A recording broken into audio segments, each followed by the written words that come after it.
अस्सलाम वालेकुम जी, कैसे हैं आप सब लोग। Welcome to my YouTube channel जी। तो आज की वीडियो का हमारा टॉपिक है इटालियन एम्बेसी की फ़ी डिटेल्स। इसमें हम सिर्फ जो है वो वर्क वीज़ा या फैमिली वीज़ा के बारे में बात नहीं करेंगे। इसमें हम टूरिस्ट वीज़ा और तमाम उन वीज़ा जो भी इटली हमें इशू करती है उससे रिलेटेड बात करेंगे। उन सब की हम डिटेल्स देंगे कि उनकी फ़ीसिस कितनी है, कौन से प्रोसेस पे है, फुल प्रोसेस का हम बताएंगे कि जो जितने भी प्रोसेस होते हैं उनकी कितनी कितनी फीसेस होती हैं। ठीक है जी। तो आज का हमारा टॉपिक है Italian embassy fee details for family visa, for work permit, for type C, for minors, for enquiry fees, translation of document for Italy. सब ये इसके अंदर कवर हो जाएंगे। इसको हम आपको रिलेट करके साथ बताएंगे। इटली का जो ऑफिशियल डॉक्यूमेंट उन्होंने इशू किया हुआ है वो भी हम आपको साथ में बताएंगे, शो करेंगे स्क्रीन पर जी। तो ये मैंने एक रफ सा फिगर यहाँ पे लिखा हुआ है जिसमें वर्क वीज़ा फ़ीस जो है, जब आप वर्क परमिट अपना सबमिट करवाने जाते हैं तो आपकी वहाँ पर वीज़ा फ़ी कितनी लेते हैं। वो जी 36,770। ये वो फ़ीस है जो उन्होंने अपनी वेबसाइट पर अपलोड की हुई है। अब इसमें ये है कि आप हर बंदे के डॉक्यूमेंट डिफरेंट होते हैं। जिसका 6 मंथ का है उसके डिफरेंट होंगे, कि जिसका 9 मंथ का वर्क परमिट है उसके डिफरेंट होंगे। और उसमें भी उसके नंबर ऑफ डॉक्यूमेंट्स वेरी करते हैं। जिसके जितने नंबर ऑफ डॉक्यूमेंट्स होंगे उस हिसाब से फीस होगी। तो ये एग्जैक्ट फिगर ना काउंट कीजिएगा, इसमें प्लस माइनस हो सकता है। फिर आ गया टाइप सी। टाइप सी आपकी होती है टूरिस्ट वीज़ा, मेडिकल पर्पस भी हो सकता है, कोई भी पर्पस। ये वो होता है जिसमें 90 डेज या 90 डेज से कम के दिन होते हैं। ठीक है जी। अब इसकी जो एम्बेसी की वेबसाइट पे है वो 25,000 अपडेट है। इसमें भी आपके नंबर ऑफ डॉक्यूमेंट डिपेंड करता है, प्लस माइनस हो सकता है। फिर आप फैमिली लीगलाइजेशन फीस। अब आप जब लीगलाइजेशन की फाइल सबमिट करवाने जाते हैं वहां पर जो आपसे फीस लेते हैं वो पर पर्सन वेरी करती है। अब वो पर पर्सन में आपके डॉक्यूमेंट्स आ जाते हैं। अब किसी का अगर डिवोर्स सर्टिफिकेट आता है, किसी का डेथ सर्टिफिकेट आता है। अब जिनके जितने डॉक्यूमेंट्स ऐड होने हैं या माइनस होने हैं उस हिसाब से है। अब ये एक रफ फिगर है, एक पर्सन की 33,500 है। जिसका तो कोई डिवोर्स नहीं है, कुछ भी नहीं है, उनसे 33,500 लेते हैं। हाँ, अलबत्ता अगर किसी का डेथ सर्टिफिकेट ऐड होता है, डिवोर्स ऐड होती है, बच्चे साथ में ऐड हो जाते हैं, वैसे वैसे आपकी ये फिगर प्लस होता जाएगा। माइनर्स का साथ में माइनस होगा। माइनर्स का एक पर्सन का 10 से 12,000 बीच में प्लस होता जाता है। फिर फैमिली यूनियन वीजा फी जो है वो भी नंबर ऑफ पर्सन पे वेरी करती है, कितने पर्सन है। फैमिली यूनियन वीजा फी ये भी वेरी करती है नंबर ऑफ पर्सन पे। रफ फिगर है ये 45,000। ठीक है जी। ये उन सिंगल पर्सन के लिए है। अब इसमें प्लस माइनस आपके डॉक्यूमेंट्स के हिसाब से हो सकते हैं। बाद में आपने ये नहीं कहना जी वीडियो में इतना बताया था तो इतना था। अब इसमें आपके डॉक्यूमेंट्स डिपेंड करते हैं, किसी के कोई डॉक्यूमेंट्स प्लस होते हैं, कोई माइनस होते हैं। फिर उस हिसाब से फिर मैं वो आपको एक और डॉक्यूमेंट दिखाऊंगी, उससे आपको अंदाजा हो जाएगा कि कैसे प्लस माइनस आपके डॉक्यूमेंट्स होते हैं और आपकी फीस चेंज कैसे होती है। फिर इंक्वायरी फीस ये फैमिली वीज़ा वालों के लिए है। जब उनकी इंक्वायरी होती है तो एम्बेसी वीज़ा सबमिशन जब आप फाइल सबमिट करवाते हैं उसके बाद आपको कॉल करती है कि आके आप अपनी इंक्वायरी फीस सबमिट करवा के जाए। तो आपकी इंक्वायरी फीस भी डिपेंड करती है, 45,000 है। रफ फिगर है ये, 45,000 तकरीबन लेते हैं जी। आप कोई सा भी अपना जो है वो सिलेक्ट करें, चाहे मुनीर वाली फॉर्म करें चाहे कुरैशी करें।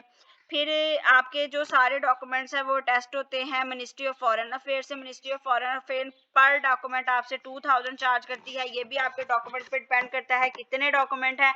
अगर तो आपके ओरिजिनल डॉक्यूमेंट हैं तो पर पेज वो आपसे 2,000 चार्ज करते हैं, और अगर आपकी कॉपी है डॉक्यूमेंट्स की तो वो पर पेज 1,000 आपसे चार्ज करते हैं। फिर आ गया जी आपके डॉक्यूमेंट ट्रांसलेट होते हैं, वो भी डिपेंड करता है आपकी ट्रांसलेशन जो है वो पर पेज पर कॉपी। ये मैंने आपकी वीडियो जो है वो डिस्क्रिप्शन में भी लिंक दे दूंगी और आपको ऊपर भी शो हो रहा होगा उसका लिंक। मैंने इसके ऊपर पूरी वीडियो बनाई हुई है कि ट्रांसलेशन ऑफ डॉक्यूमेंट आपने कहाँ से करवानी है, कितने में होगी, कौन कौन सी फॉर्म्स अवेलेबल है, और ये सारी डिटेल्स। फिर आगे आ जाता है फाइल चेकिंग। ये इंपॉर्टेंट प्रोसेस है। आप लोगों को अगर कोई डाउट है कि हमारी फाइल ठीक है नहीं है, उसमें प्रॉब्लम्स हैं, उसमें कोई मसला ना आ जाए, तो आप अपनी जेरिस से फाइल चेक करवा सकते हैं। 5,000 के करीब वो चार्ज करते हैं। आप उनसे अपनी फाइल चेक करवाएं, वो आपकी तसल्ली कर देंगे कि आपकी फाइल ठीक है, कोई डॉक्यूमेंट मिसिंग तो नहीं है। सारी प्रूफ रीडिंग वो कर देते होते हैं। अब चलते हैं उस डॉक्यूमेंट की तरफ जो डॉक्यूमेंट हमें एम्बेसी ने इशू किया हुआ है। तो ये वो डॉक्यूमेंट है जिसके बारे में मैं बात कर रही थी। ये एम्बेसी ने इशू किया हुआ है लीगलाइजेशन और वीज़ा की फ़ीस से रिलेटेड, इस पर मैंने आपसे जैसे पहले कहा था कि वैरी करता है किसके कौन से डॉक्यूमेंट है और उसी हिसाब से उसकी पेमेंट होगी। ऐड भी हो सकता है, माइनस भी हो सकता है। अब देखें, निकाहनामा भी, फैमिली यूनियन में निकाहनामा तो सबका होता है, अब स्टूडेंट वीज़ा में ये नहीं होता, वर्क परमिट में ये नहीं होता। तो ये निकाहनामा के चार्जेस हैं, ये ट्रांसलेशन के हैं, अब ये ऐड होने हैं, ठीक है। ये दोनों अगर आपने ट्रांसलेशन करवाई हुई है उसके भी डॉक्यूमेंट के 4130 पर पेज काउंट होगा, और जो निकाहनामा का सिंगल है वो 3490 काउंट होगा। वैसे तो आपको मुकम्मल आइडिया जो है फीस का राउंड अबाउट मैंने आपको दिया है, लेकिन ये वो पेपर हैं जिनके हिसाब से आप खुद भी आइडिया लगा सकते हैं कि मेरा ये पेपर बाकियों से एक्स्ट्रा है। जैसे एफआरसी तो सबकी है, बर्थ सर्टिफिकेट भी होगा। अब डेथ सर्टिफिकेट, किसी के पेरेंट्स की डेथ हुई है या कोई भी इस तरह का मसला है, वो फिर डेथ सर्टिफिकेट उसका ऐड होगा। अब पुलिस कैरेक्टर सर्टिफिकेट ये वर्क परमिट में ऐड होता है, अब ये उनकी वो ऐड होगी, इसकी फीस भी 7610 है। फिर लेटर यूनियन काउंसिल से आता है। फिर डिवोर्स, जिसका डिवोर्स है, अब डिवोर्स इफेक्टिव जिनकी डिवोर्स हो चुकी हुई है, और डिवोर्स प्रोसीडिंग जिनकी अभी प्रोसीडिंग में है, अभी मुकम्मल हुई नहीं है, प्रोसीड में है। फिर मेडिकल किसी का हो सकता है। अब ये सारे आपने अपने हिसाब से देख लेने हैं कि मेरे पास कौन कौन से हैं, ठीक है जी। अब टाइप सी का उन्होंने जो है बता दिया है। अब यहाँ पे स्टूडेंट्स की भी लिखी होगी, ट्रांसलेशन एंड लैंग्वेज, ये वो सारा कुछ है। टाइप सी जो है वो शॉर्ट टर्म वीज़ा होता है, जैसे कि 90 डेज या 90 डेज से कम का। उसकी टोटल फीस उन्होंने बताई है 25,000। फिर टाइप डी में आ जाते हैं लॉन्ग टर्म वाले, शंगन वाले आ जाते हैं, ये टाइप डी में आ जाते हैं। फैमिली वीज़ा टाइप डी में आ जाता है, इसका 36,770। फिर नेशनल और स्टडी वीज़ा टाइप है, फिर ये आ जाती है 15,000 नेशनल में। इटालियन नेशनल पासपोर्ट होल्डर आ जाते हैं। Type C for minors, minor का आ जाता है, ठीक है जी। ये तो थी तफसील।